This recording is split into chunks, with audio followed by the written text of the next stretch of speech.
Olá, ouvinte, seja bem-vindo ao meu canal. Eu sou o professor Pedro Ana Júnior e hoje eu vou estar falando sobre o tema submissão para investimento e os efeitos da solução de consulta 145 de 2020. Então, o que isso trouxe de repercussão para os contribuintes aí em relação a essa solução de consulta e foi editado pela Receita Federal do Brasil. Então, antes de mais nada, não deixe de se inscrever no meu canal e também de adquirir meu livro Curso de Imposto de Renda da Pessoa Jurídica. Então, essa questão que a gente vai estar falando hoje é importante porque a submissão para investimento, eu já gravei uma videoaula sobre esse tema, que eu falei dos efeitos contábeis e fiscais. Eu vou colocar o link na descrição nesse próprio vídeo, para quem quiser se aprofundar um pouco mais desse tema.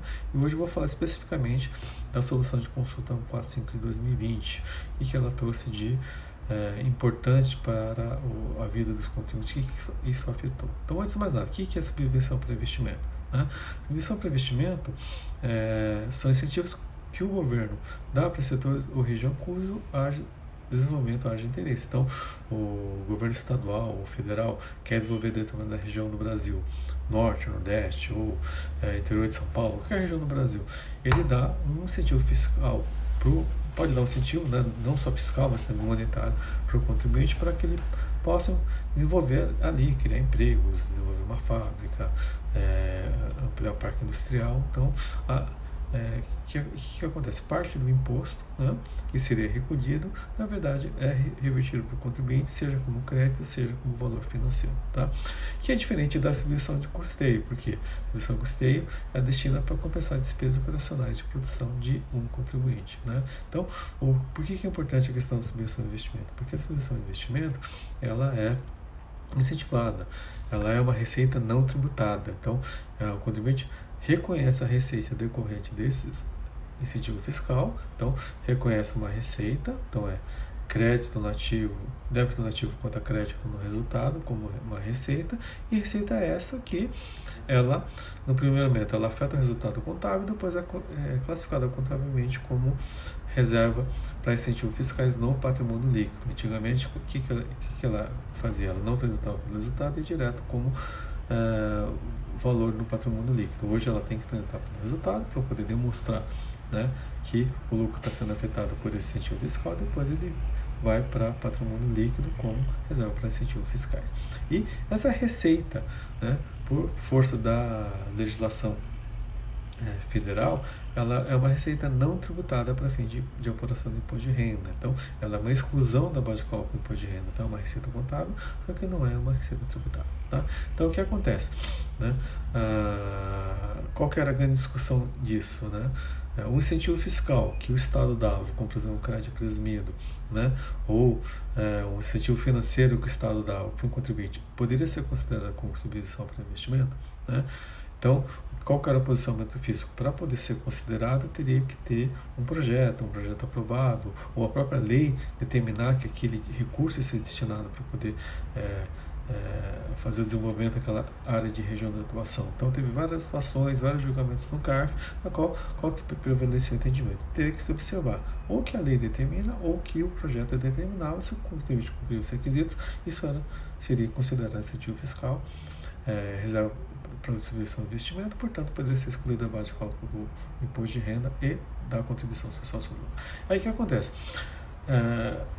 Em 2017, veio a Lei Complementar 160 de 2017, que alterou o artigo 30 da Lei 12.973 de 2014, né, no qual ela ela incluiu nesse artigo 30 dois parágrafos, o parágrafo 4º e o parágrafo 5º. Então, o parágrafo 4º deve falar o quê? Que os incentivos e os benefícios fiscais ou financeiros relativos ao imposto previsto no inciso 2 do caput do artigo 155, que é o ICMS, concedido pelos Estados e pelo Distrito Federal, são considerados subvenção para investimento, vedada a exigência de outros requisitos ou condições não previstas nesse artigo. Tá? Então, com base nesse parágrafo, ele determinava que o benefício fiscal, né, ou benefício financeiro fiscal relativo ao ICMS é considerado subvenção de investimento, independente de sendo vedado qualquer exigência ou requisito para a aquisição não prevista nesse artigo. Tá?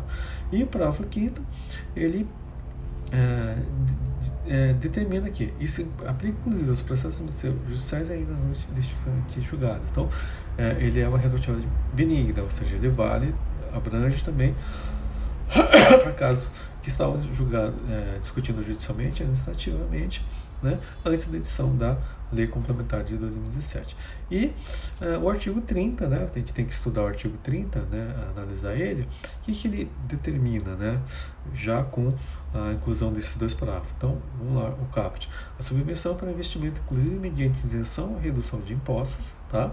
Então, seja benefício fiscal de isenção ou redução de impostos, concedidos com estímulo à implantação ou expansão de empreendimentos econômicos, e as doações feitas pelo poder público não serão computadas na detenção do lucro real, desde que sejam registradas como reserva de lucros. Tá? Então, e ela só pode ser utilizada o quê? Para observar os prejuízos, desde que anteriormente já tinham sido totalmente absorvidas as demais reservas de lucros, e para aumento de capital. Então, é para utilizar para compensar prejuízo ou aumentar o capital. Eu não posso distribuir para o sócio acionista. Tá? Na hipótese do inciso 1, a pessoa jurídica poderá recompor a reserva à medida que as forem operadas lucros no período subsequente. Tá? Então, né, eu vou poder fazer isso. E as doações e subvenções de trato parte são tributadas caso não seja observado o disposto no parágrafo primeiro. Ou seja, se eu não observar o que dispõe o parágrafo primeiro, isso vai ser tributado. Tá? Inclusive na hipótese de capitalização do valor e posterior restrição aos sócios ou titular mediante redução do capital social, hipótese que a base para incidência será o valor restituído limitado ao valor total das exclusões de ações e subvenções governamentais para o investimento.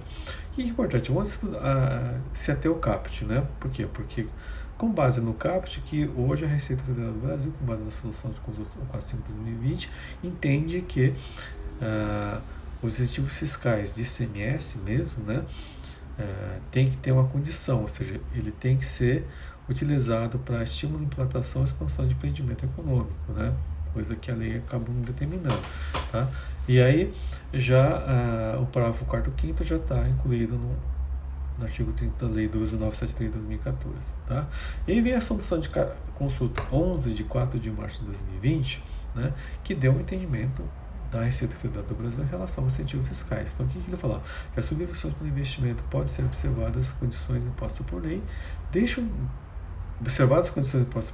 ser computado a limitação do lucro real, a partir do advento da Lei Complementar 160 de 2007, considera a subvenção para investimento os incentivos e os benefícios fiscais, financeiros e fiscais relativos ao ICMS concedido pelo Estado de Distrito Federal. Então, com base no que dispôs essa solução de consulta número 11, qual que foi o entendimento do mercado? Que qualquer incentivo fiscal, seja crédito presumido, seja isenção, seja crédito otorgado, concedido pelo Estado, é considerado subvenção de investimento, independente de ter projeto ou não, né, para fins de desenvolvimento daquela área. Então, é incentivo fiscal? É considerado subvenção de investimento, portanto, eu posso não tributar para fim do imposto de renda. Então, o que muitas empresas fizeram? Né, com base nesse sentimento, qualquer incentivo fiscal concedido pelo Estado, ou qualquer Estado, foi considerado como não tributado para fins de apuração do imposto de renda e da contribuição social sobre o lucro, porque com base no que determinava essa solução de consulta. A Receita Federal do Brasil, percebendo isso, o que eles fizeram? Eles revogaram essa solução de consulta número 11 de 2020, né, e editaram em 15 de dezembro de 2020 a solução de consulta 145, que determinou o quê? Né? Que a partir da Lei Complementar 160, os incentivos e benefícios fiscais ou financeiros relativos a ICMS concedido pelo Estado e Distrito Federal, considerado subvenção de investimento por força do parágrafo 4º artigo 30 da Lei 12.973, que foi incluído pela Lei Complementar 160, poderão deixar de ser computados na imputação do lucro real, desde que observados os requisitos e as condições impostas no artigo 30 da Lei 12.973 de 2014, entre as quais a necessidade que tenham sido concedidos como estímulo à implantação e expansão de empreendimentos econômicos. Então, o que acontece? Ele remete ao caput falando, olha, você quer deduzir da base de cálculo de renda? Você pode. É um incentivo fiscal de ICMS? Pode. Só que ele tem que ser concedido para estímulo de implantação e expansão de empreendimentos econômicos. Então, ou seja, voltou ao entendimento antigo. Né? Ou seja, com base na Lei Complementar 160 de 2017, não precisaria, porque ele fala que a Lei Complementar ela fala, né?